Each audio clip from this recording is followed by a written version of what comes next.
This is the Jim and Terry Show, coming to you from downtown Bobcaygeon. I'm in the Hobbit Hole studio behind one of the mics and one of the chairs, and in front of me, I killed the little rat. Killed him. I was going to say my conversational partner in crime is Jim.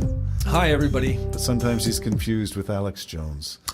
Yeah, Lots of stuff to say about all kinds of stuff. In fact, that's the title of our new brand of show. Have you heard? Yeah, have you heard? Okay, and you got something I'm probably going to argue with. Well, no, you're not. It's going to be about Elon Musk, and I thought this was rather funny. Okay. We can talk about SpaceX if you want to, and about all things SLS and to launch or not to launch, in the face of a hurricane or pulled back to the shelter, all that stuff. But I'm going to say I liked it. Should I say I liked it? I will hedge my bets.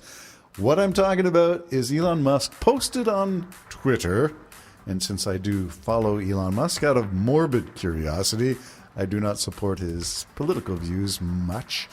Till he changes. But I do like his SpaceX, and I do like his production methodologies, and I do like where he's going, Mars, and maybe how he's going to get there, Moon, and all the steps in between. But he posted this one.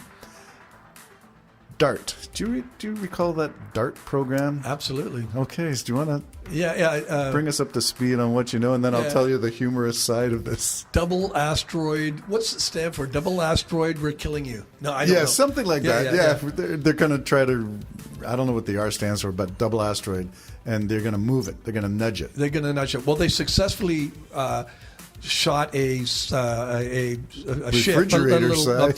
refrigerator size satellite into it, and it's funny enough, through the telescopes you could see the poof, and that's amazing to me. That's 7 million miles away. Isn't this incredible? And they can see this little poof coming off it, and so there you go. I was just thinking that, what if there was people mining on the other side of it and go, we're under attack by these earthlings, and we're all in trouble. Oh, right. I didn't want to go into alien conspiracy theories just yet. Let's stick with the facts of the DART program, which is from NASA, sending a satellite 7 million miles to impact one of the two satellites that they wanted to see if they can, using this force applied to the orbit of this, or the path of this asteroid, move it so it's in a different path. And if they can, that speaks well of missions like Armageddon, the movie with Bruce Willis. Nudging an asteroid. What do we do? How do we get rid of it if we have what do they call it? An earth-shattering, climate-changing extinction event, I think is what they call the thing. Well, they were successful in hitting it, which was amazing to me that they did that. And of course, I guess if it was a danger, they'd probably have a nuclear warhead on that or something to blow it way off, of course, if they could. So they're not going to know for around 2 months, whether they were successful in knocking it off. But I have a message for those who don't like the space program. Imagine if there was a life-ending meteor, asteroid coming towards Earth. Wouldn't you be then glad that they spent all those billions of dollars learning how to get out in space to kill that thing? I say that to say this. That is the most awkward expression. I know that. And one of the politicians, American politicians, I say a lot to say this, I don't know who it was, is that, almost every nation that has the ability has some sort of a space program, or they're aligned with a country that has a space program. Everybody wants to be there. There might be more to everything that the average Joe just doesn't know. And you mean it's coming? Well, we laugh at the Space Force. You and me have watched the sitcom. It's funny. Yes. And I'm waiting for the next season to come out on it. But the United States isn't the only country that has a Space Force. And part of it is to defend the Earth, not necessarily to wage war on another country. It's to defend Earth. So maybe there's some things that we're just not really aware of. In other words, now we'll go down that rabbit hole briefly. What if what they've already admitted is technology that's not ours is roaming our skies?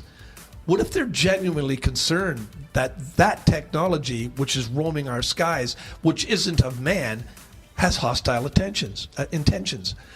Just wondering. Just going down it for. I'm not nuts about it. I don't lose sleep over the it. The UFOs that the U.S. Navy is reporting and have filmed is responsible for drawing an asteroid closer to Earth to impact the Earth? No, but the Space Force, I was saying, developing a way in order to defend Earth off Earth. I mean, you don't remember when the nuclear crisis was Cuba and everything, and Canada was going to have nuclear weapons on its soil, and we chose to move them off.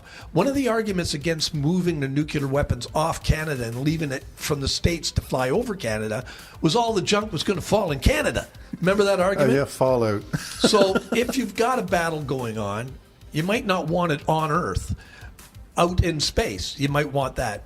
I don't think that's what they're up to, but I do think they're up to the fact that there are thousands of asteroids roaming around pretty close to Earth. We're aware of it now, and we have evidence, or science believes there's evidence, that Earth more than once have had an Earth, a life diminishing, an extinction event happen because of that. So, and one of the reasons Musk is trying to get to Mars is because he wants to preserve human intellect. He thinks that there's a possibility we'll either blow ourselves up like Putin's trying to do, or something's going to run into the Earth. Okay, well, let me drop in the Musk connection to the satellite DART program of NASA and say that on Twitter was posted a frame of Will Smith and Chris Rock, and the caption that Musk posted with the NASA emblem on Will Smith, and the Chris Rock was the asteroid. Slap that! Yeah, and yes, they did slap it 7 million miles. That's a long shot. I mean, I've heard of a slap shot, maybe even a goalie in the NHL shooting it from the crease or from the line there, end to end, and actually getting a goal. This is 7 million miles. What a long shot. Yeah, and aiming at the asteroid, which this was the asteroid of a little one off the asteroid. What they hit was orbiting that asteroid. Yes. So, we'll see if it knocks it off. Of course, wouldn't it be terrible if it knocked it into Alpha Centauri or something and we get accused of killing them all? I'm sure they'll send an email letting us know. All right, so that was the one thing that kind of caught me. So Elon Musk has a sense of humor. Oh, sure he does. Yeah. I think that was a good thing. Now, how about this? Well, I don't know. Should I go to there? Okay, Alberta. Alberta as our Canadian version of Texas. Well, if anything in Canada is a version of Texas, it would be Alberta, I think. I mean, they're redneck. Mind you, like Calgary elected a Muslim. I know. I was kind of proud of that. You know I what was mean? proud of that too, and I hope he comes back in some form as a politician. But as mayor, he experienced a lot of grief. So maybe he had enough. Racial grief? Oh, yeah? Okay, well, that's human, isn't it? Well, it's this. We like it the way it is. Don't change anything. Philosophy, which is why I always say I'm a progressive. I don't like things to be the same. Always. I like things to change. Yeah, you would like that term. I remember back years ago when people would say, "We've never done that before." It made chills run down my back. Oh, so we're never going to do it again. Yeah, that's right. So we're never going to happen. That's right. Remember that joke I always tell you about the church being full of old people? They are the pillars of the community, not the ones who are, the rocks of ages. They're the ones holding everything up, as in preventing change. That's a play on that word. So wisdom. Sometimes you got to move on. You got to change. You got to go with the times. My dad used to say, "Wisdom wasted on the elders." I actually put that in a song. Wisdom wasted on the elders. My reference to Alberta's Texas North was to go specifically at legislation in Alberta. I think it's before their legislature right now, provincial legislature, which is to say that they are not going to cooperate with a federal, so Liberal government's initiative to get assault-style weapons off the streets in Alberta. I couldn't even believe that. As wrong as it is in the States, it seems doubly wrong in Canada. I don't understand the reasoning. It's just nuts to me. We don't need assault weapons in the hands of civilians. Nothing has been proven good ever that's come of that in the United States. And well, we don't have a Second Amendment. We don't have the right to bear arms. So what is Alberta's end plan?